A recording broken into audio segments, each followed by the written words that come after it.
across the wide Atlantic, television takes you over to the shores of Ireland.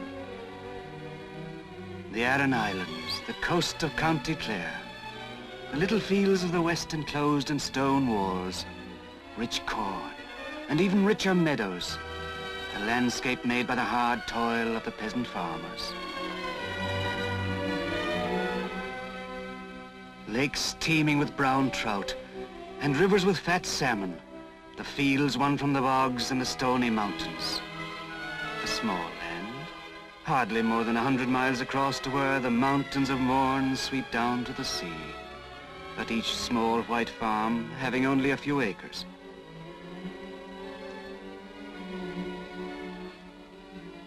A land of piety and simple faith. Music in the common speech, and the lark in the clear air.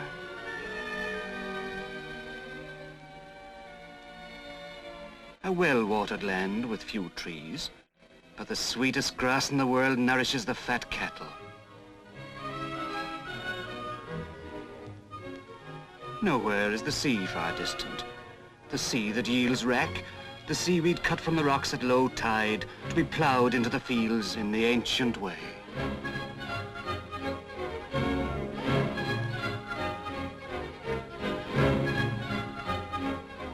A land with few towns, but those few strange and lively with incident, and queen of them all, Dublin, threaded by the waters of Liffey, spanned by O'Connell Bridge and its broad street, where walked and still walk the poets, playwrights and actors of the world-famous little Abbey Theatre.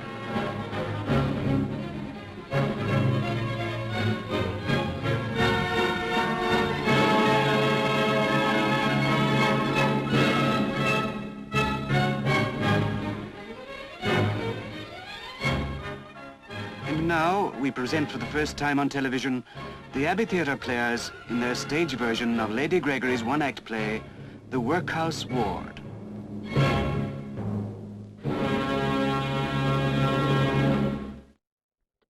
Now, this is the tale of the widow Donoghue, who grew weary of living all by herself in her cottage by the sea at Curran.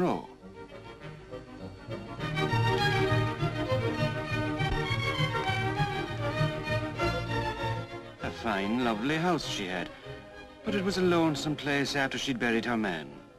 A fine natural death he had, God rest him, and a lovely funeral he got too. It was the old priest himself, indeed, who said the mass.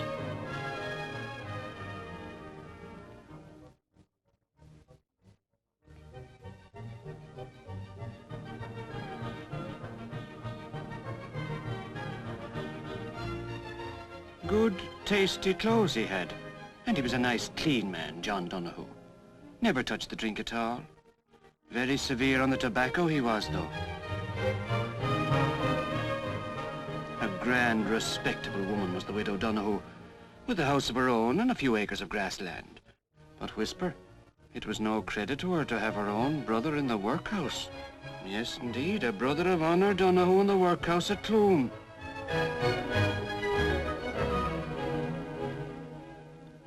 And so it was out of the kindness of her heart, I suppose, that the widow Donoghue set out in her donkey and cart to bring her brother Mike McInerney home from the Clough workhouse.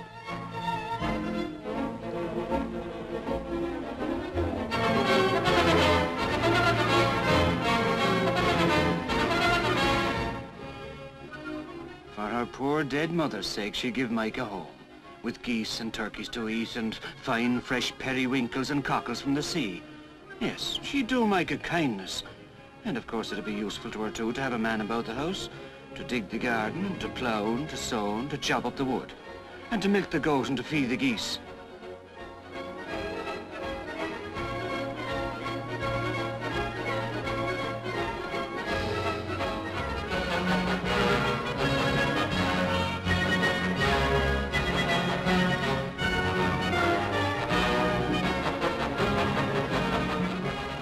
This very day she'd take him home from the shame of the workhouse. Her own brother Mike that she hadn't seen for 10 years and more.